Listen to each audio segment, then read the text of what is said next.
जैसे महाकुंभ के शुरू होने की तारीख करीब आ रही है, वैसे वैसे महाकुंभ पर राजनीति भी तेज हो गई है।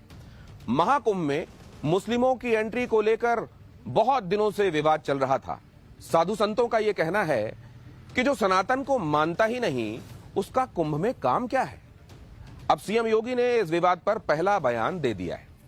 सीएम योगी ने क्लियर कर दिया है कि महाकुंभ में मुस्लिमों की एंट्री पर रोक नहीं है। सबका स्वागत है, सबका सम्मान है, लेकिन सीएम योगी ने इसके साथ ही कुछ शर्तें लगा दी। सीएम योगी ने साफ कह दिया है कि जो इन शर्तों पर खरा उतरेगा उसका महाकुंभ में स्वागत है।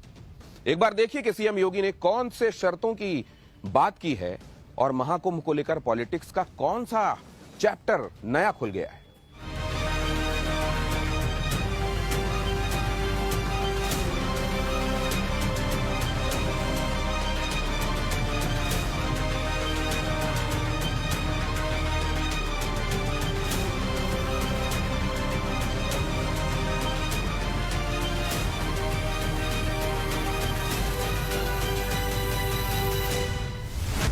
महाकुंभ में मुस्लिमों की एंट्री पर सीएम योगी का बड़ा बयान। सीएम योगी ने कहा कुंभ में मुस्लिमों का भी स्वागत, लेकिन महाकुंभ पर सीएम योगी के प्लान से अखिलेश की पार्टी में हड़कंप। से गैर इतर धर्मियों को पूर्णतया यहाँ प्रतिबंधित किया जाना चाहिए, क्योंकि जैसे मक्का है, मक्का में इस्लाम के अतिरिक्त कोई प्रवेश नहीं कर सकता। सनातन की उदारता रही नहीं मिलना चाहिए। जो वंदे मातरम का आवाज न निकाल सके इस धरती पे न आए और न आना चाहिए। ये मैं प्रशासन से भी अनुरोध करूंगा और जनता जनार्दन से भी मैं यही अनुरोध करूंगा कि जो भारत माता की जय न बोले इस धरती पे न आए, इस धरती से बाहर रहें। जो सनातन से जुड़े हुए लोग हैं, जो श्रद्धा रखते हैं माँ गंगा में, त्रिवेणी में, उनको यहाँ आना चाहिए। इजाजत नहीं है कुंभ में आने की। जो वंदे मातरम नहीं बोल सकता वो नहीं आ सकता कुंभ में।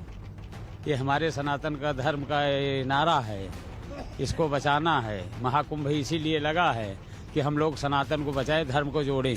महाकुंभ में आने वाले साधु संत तो लगातार यही कह रहे हैं कि यहाँ गैर सनातनियों का क्या काम। साधु संत यही चाहते हैं कि महाकुंभ में मुस्लिमों की एंट्री बैन कर दी जाए। अब इस विवाद पर सीएम योगी ने भी बिना लाग लपेट के खुलकर बोल दिया है। उन्होंने इस मुद्दे पर भी साफ साफ सारी चीजें क्लियर कर दी। सीएम योगी ने महाकुंभ में मुस्लिमों की एंट्री को बैन करने की बात नहीं कही, ये भी कहा कि मुस्लिमों का स्वागत है, लेकिन इसके साथ साथ सीएम योगी ने जो कहा वो भी बहुत अहम है। योगी आदित्यनाथ ने कह दिया कि संगम में मुस्लिम डुबकी लगा सकते हैं, लेकिन इसकी कुछ शर्तें भी हैं।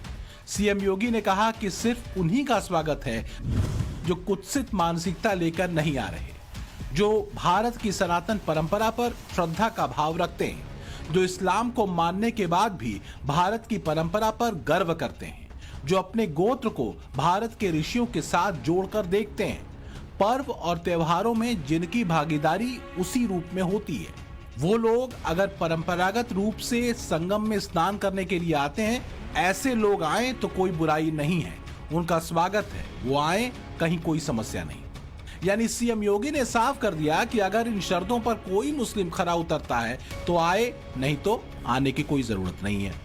जो महाकुंभ है ये केवल एक आयोजन नहीं है, बल्कि सनातन गौरव और गर्व का एक महा आयोजन है, एक महासमागम है। जिसको सनातन धर्म के गौरव और गरिमा को देखना हो तो वह कुंभ का दर्शन करे, कुंभ में आकर के अवलोकन करे।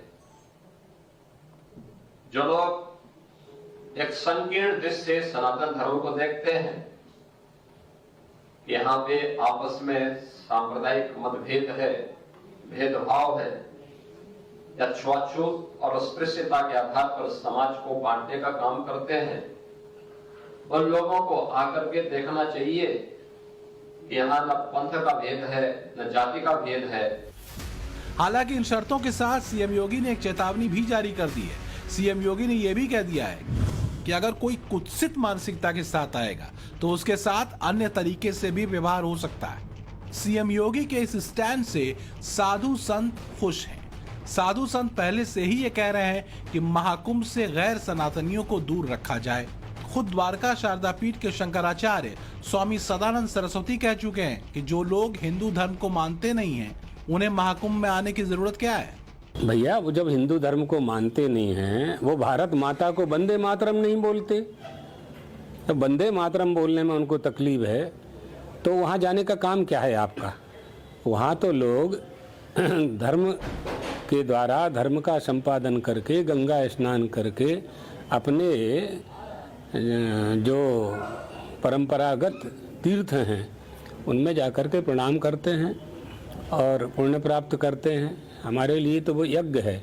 उन्हें ना गंगा स्नान करना है, ना वहाँ हनुमान जी के दर्शन करना है, ना त्रिवेणी के दर्शन करना है, ना आचमन करना है, तो फिर क्यों जाना है। शंकराचार्य स्वामी सदानंद सरस्वती ने महाकुंभ में गैर हिंदुओं की एंट्री बैन करने के तर्क बताए, लेकिन अब बात सिर्फ मुसलमानों के प्रवेश पर पाबंदी तक ही सीमित नहीं रह गई है। शंकराचार्य ही नहीं, महाकुंभ में आने वाले साधु संत एक सुर में कह रहे हैं कि सनातन पर विश्वास न रखने वाला हर शख्स महाकुंभ में बैन होना चाहिए। फिर चाहे वो विपक्षी दल और नेता हों जो महाकुंभ पर सवाल उठाकर सनातन धर्म का अपमान कर रहे हों, फिर चाहे वो वीवीआईपी सेलिब्रिटीज हों जो महाकुंभ में आकर सिर्फ पब्लिसिटी बटोरना चाहते हैं। मांग ये भी है कि सनातन धर्म का अपमान करने वाली फिल्में बनाने वाले बॉलीवुड को भी महाकुंभ में बैन किया जाए। यानी साधु संतों की नसीहत है कि सनातन धर्म को न मानने वाले हर शख्स को महाकुंभ से दूर रखा जाए। यानी गैर हिंदू ही नहीं, गैर सनातनी का प्रवेश भी महाकुंभ में वर्जित होना चाहिए। जो गंगा, यमुना और सनातन के आस्था के केंद्रों को नहीं मानता, उसके प्रति आस्था श्रद्धा नहीं है, ऐसे गैर इतर धर्मियों को पूर्णतया यहाँ प्रतिबंधित किया जाना चाहिए। क्योंकि जैसे मक्का है, मक्का में इस्लाम के अतिरिक्त कोई प्रवेश नहीं कर सकता। सनातन की उदारता रही, विपक्षी की बुद्धि भ्रष्ट है। ये कुंभ को विवाद का इशू बनाना चाहते हैं। इन विपक्षियों को इलाज की जरूरत है, मेंटल जेल में इनको डालने की जरूरत है। सबके लिए आज तक खुले रहे और इन्होंने अनैतिक कृत्यों को प्रोत्साहन दिया, तो ऐसी स्थिति में इनको रोकना भी चाहिए। अखिलेश नहीं समझ रहे, न समझेंगे। ये वही लोग हैं जो श्रद्धालुओं पर गोली चलवाने वाले हैं। कलाकार जो सनातन को माने, देवी देवताओं का सम्मान करें, इज्जत करें, और अगर आस्था है तो आए, और जो अपना प्रमोशन या अपने का बढ़ाने के लिए, प्रचार के लिए आते हैं, ऐसे फिल्मी कलाकारों को भी इस धार्मिक क्षेत्र में नहीं आना चाहिए और उनको भी रोक लगाया जाना चाहिए। नहीं मिलना चाहिए। जो वंदे मातरम का आवाज न निकाल सके इस धरती पे न आए और न आना चाहिए। ये मैं प्रशासन से भी अनुरोध करूंगा और जनता जनार्दन से भी मैं यही अनुरोध करूंगा कि जो भारत माता की जय न बोले इस धरती पे न आए, इस धरती से बाहर रहें। जो सनातन से जुड़े हुए लोग हैं, जो श्रद्धा रखते हैं माँ गंगा में, त्रिवेणी में, उनको यहाँ आना चाहिए। इजाजत नहीं है कुंभ में आने की। जो वंदे मातरम नहीं बोल सकता वो नहीं आ सकता कुंभ में। ये हमारे सनातन का धर्म का ये नारा है, इसको बचाना है। महाकुंभ इसीलिए लगा है कि हम लोग सनातन को बचाए, धर्म को जोड़ें।